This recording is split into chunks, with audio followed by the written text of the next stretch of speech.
In 1936, the British Empire still held sway over large portions of the world. For many young British men, serving as administrators in far-flung colonies was seen as a rite of passage, part of their final education. But more often than not, it was the land and its people that changed the administrators, not the other way around. In the coastal port town of Sawa, a ship arrives. Among the disembarking passengers is John Truscott, a newcomer, disoriented and unsure, sitting alone on the dock with his luggage, waiting for someone to greet him. That someone turns out to be Bonsai, a young local man dressed in traditional tribal attire. With a confident handshake, Bonsai introduces himself and welcomes John. Bonsai rows them across the water in a small kayak, heading toward the village.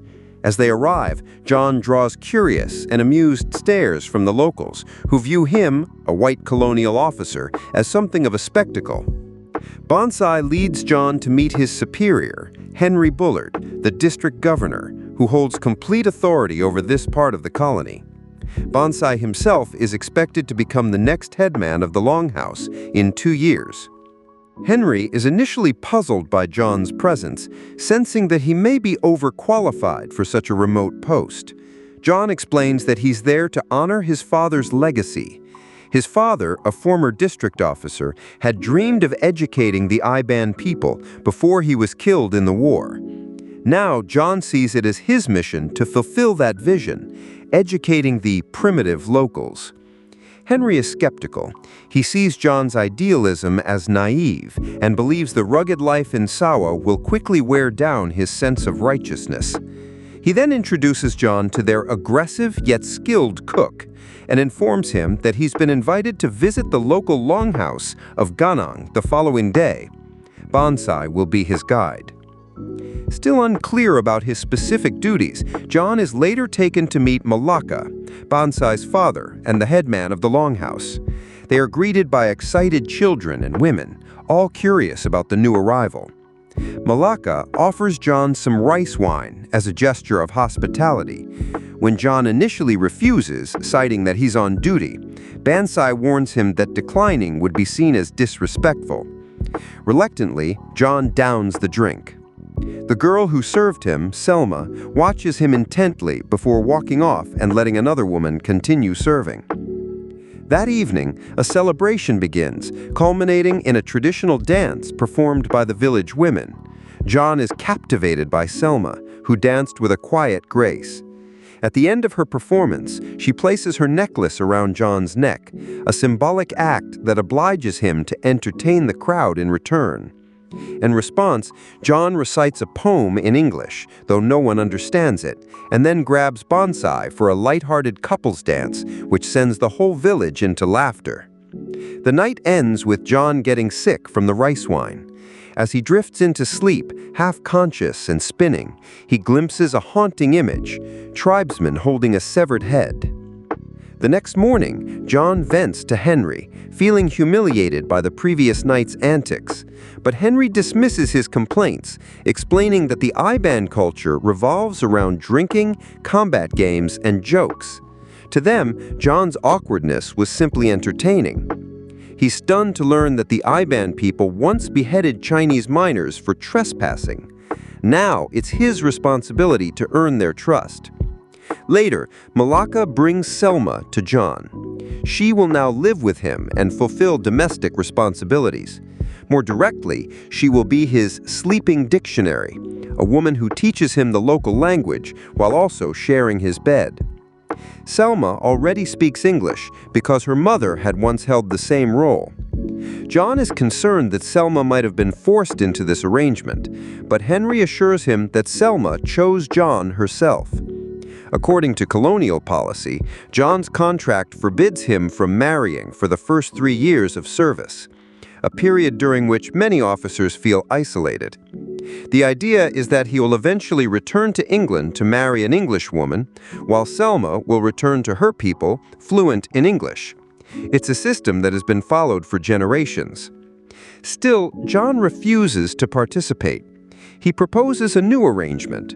They can learn from each other without becoming intimate. Selma reluctantly agrees, though she's visibly annoyed and hurt by his rejection. That night, as rain pours down, John discovers that ants have invaded his late father's journal, the one containing plans for educating the Iban people. Frustrated by the rain, the isolation, and cultural differences, he tries to talk to Selma, but she remains distant, still upset by his coldness. The next morning, Bonsai gives John a bag, claiming it contains the heads of Chinese trespassers. Selma opens it, only to find monkey heads inside. The villagers burst out laughing. Furious, Selma storms off. John, trying to assert his authority, threatens to confiscate the villagers' pigs if the real heads aren't delivered by morning. This only makes them laugh harder. Back at the bungalow, the cook, Famous, introduces John and Selma to his assistant, Jasmine. She gives John a suggestive look. John suddenly realizes that Famous has assumed he is gay because of his refusal to sleep with Selma. This misunderstanding adds to the tension. Later, John and Selma argue again. She walks out in frustration. The next day, John finds her living under the bungalow. Having been rejected, she cannot return to the longhouse. He apologizes and reassures her that his refusal was not about her appearance, it was about his personal values. Touched by his honesty, Selma agrees to give him another chance. John also has a conversation with Famous, setting boundaries about his excessive drinking. Later, John meets Aggie, who is clearing out a patch of jungle to make a croquet lawn for her daughter Cecilia's arrival. She throws coins into the bushes and gets local children to fetch them, clearing the area in the process. That night, John and Selma have a quiet exchange in both English and her language. John shares a personal ritual. He says goodnight to his father every evening. They stand close under the doorway.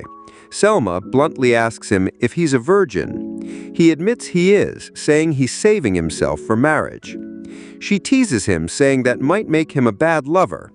Then, John gently reaches through the partition wall to hold her hand, telling her he's never met anyone like her before.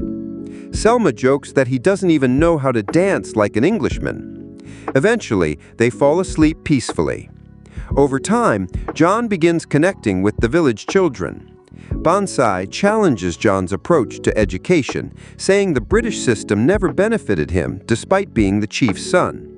To settle a playful rivalry, the two engage in an underwater breath-holding contest. Although Bonsai is known for his skill, John wins by using an oxygen tank, making a point that English technology can offer advantages. Later, John delivers the heads, monkey or not, to Henry, who mentions that his daughter Cecilia will be arriving for Christmas. He invites John to join them for dinner. That evening, John and Selma grow closer while reading a book both their parents used to share with them. Selma surprises John by reading the English text fluently. She remembers the story well. John begins teaching her how to write simple words on his palm and arm. Their physical contact turns intimate, and they share a kiss that leads to making love. Though John finishes quickly, Selma assures him that she'll guide him. The two spend the night learning each other's bodies and finding ways to connect more deeply. However, Selma always leaves before sunrise. In Iban tradition, if a couple wakes up together 5 mornings in a row, they're considered engaged. Later, John attends a dinner with Henry, Aggie, and their daughter Cecilia. Cecilia, who lived in the village until age 5 and later studied anthropology in England, is intrigued by what John has learned. When the topic of the sleeping dictionary tradition arises, she brushes it off with laughter. Henry attempts to steer the conversation away, but another guest, Neville, ridicules the idea of genuine love between an Englishman and an Iban woman. John defends the Iban people passionately, angering Henry, who reminds him to stay focused on his duties. That night, John returns to Selma dressed in traditional Iban attire. She welcomes him warmly, and they dance together under the stars. Later, Cecilia photographs John engaging easily with the local people. He explains a dispute between two longhouses and his plan to resolve it through a friendly competition instead of choosing sides. Cecilia becomes intrigued by Selma's striking presence and snaps a photo, though Selma appears uncomfortable. John's attention soon shifts when a Yakata girl's body washes ashore. Concerned, he learns of additional victims and decides to visit the Yakata, taking Selma to translate and Bonsai as mediator. Henry and Aggie strongly oppose the idea, citing danger. Aggie pushes John to court Cecilia, saying she could be instrumental in helping him build schools. Meanwhile, Neville has already proposed to Cecilia, who's leaving for 2 years. Aggie is clearly frustrated with John's lack of ambition.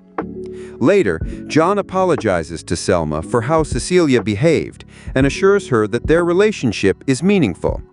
But Selma, deeply hurt, says she can never truly be enough for him. Though she's half English, she's still Ebon, and to John, she'll never be more than someone he can rule, not love.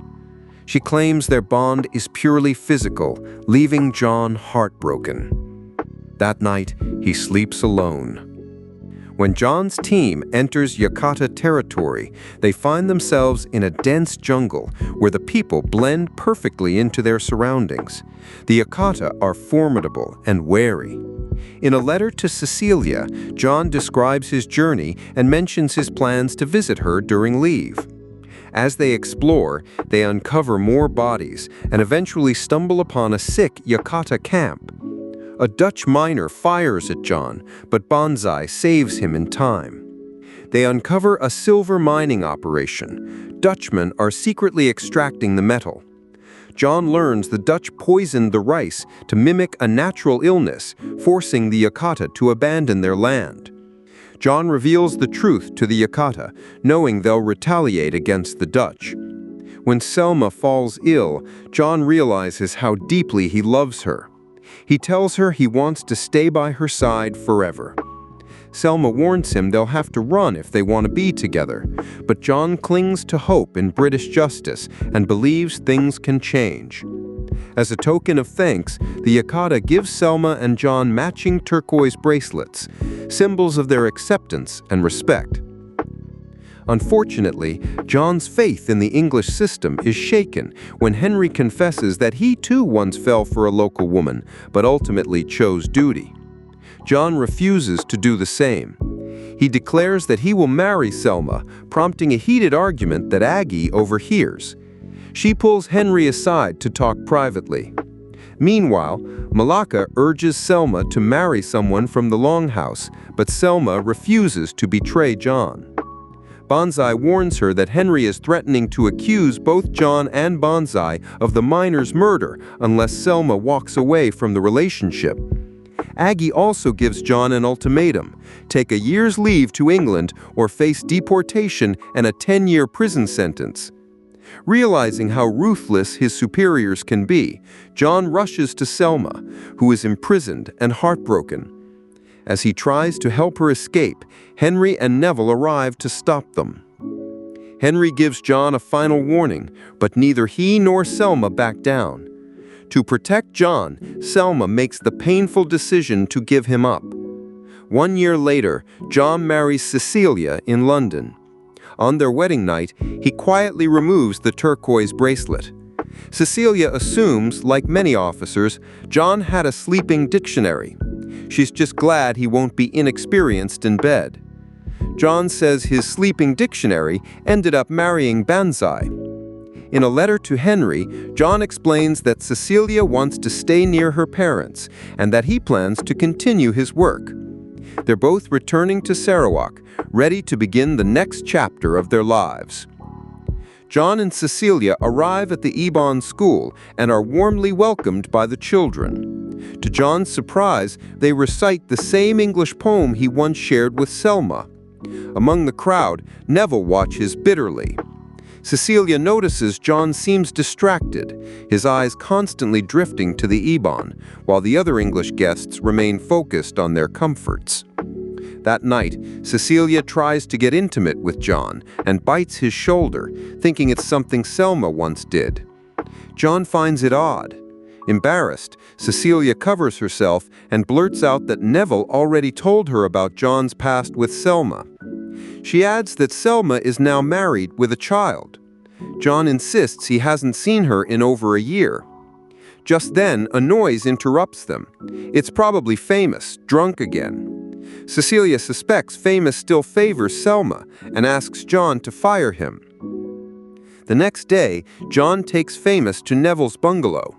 There, they discover that Neville is abusing his own sleeping dictionary. Outraged, John tells the woman to fight back if Neville ever lays a hand on her again. Neville, still obsessed with Cecilia, is shaken by John's defiance. Later, John overhears Aggie advising Cecilia not to fall in love with him and to treat their marriage as a mere arrangement. John enters the room and hints that he needs time alone with Cecilia. Soon after, John spots Selma by the river, gently holding her child while Bonsai stands nearby. John watches from a distance, heartbroken. Consumed with suspicion, he runs to Famous, who confirms that Selma's son is actually John's. John offers to pay Famous to arrange a meeting with Selma, but she has made it clear she doesn't want to see him. Instead, John sends Neville away on a pointless mission through leech-infested territory. Famous then reports that Neville's sleeping dictionary has been beaten again and that Selma is needed to help. Selma walks into Neville's bungalow, only to find John waiting for her. He pleads to see his son Mandar. At first, Selma stays silent, but then she lets John have a brief moment with the boy. She warns him that if anyone sees them together, she could be executed. She insists Mandar now belongs to Bonsai, who chose to marry her knowing she was pregnant. John recites the poem he once shared with Selma to his son. Later, Aggie sees John carving a toy boat and assumes Cecilia is pregnant. John denies it. Aggie confesses she didn't stay in Sarawak out of duty, but to keep Henry from being with a local woman. She warns John not to repeat the same mistake with her daughter. Despite the warnings, John secretly meets Selma again while Mandar plays with the toy boat, but Neville sees the boat floating down the river and becomes suspicious. That night, Bonsai sneaks into John's bedroom and slashes his arm. Cecilia wakes up to find Selma trying to help. Bonsai is caught and put on trial. Henry is heartbroken. He once believed Bonsai was one of the finest men he knew. Still, as a British official, Henry must sentence him to death. Henry then reveals a long-held secret. Selma is his daughter. That's why he originally trusted her with John, but he never had the courage to tell her. John now faces a similar moral dilemma. During the trial, he gives Bonsai a chance to plead temporary madness to avoid execution, but Bonsai remains honorable and refuses. John delays announcing the sentence. That night, Selma begs John to save Bonsai, reminding him that he's a good father to Mandar.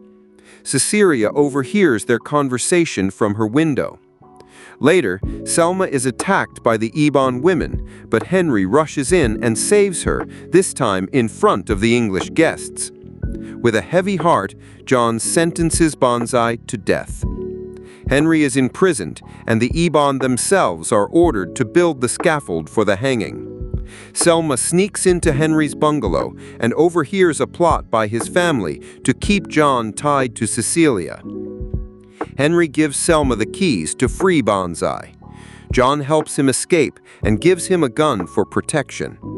He then proposes to Selma and tells her where and when to meet him so they can run away together. But before they can leave, Aggie cruelly assigns Selma to be Neville's new sleeping dictionary. That night, Cecilia tells John she's pregnant. During a dinner with her family, John is stuck at the table while Neville assaults Selma. Luckily, Famous intervenes and attacks Neville, allowing Selma and Mandar to escape.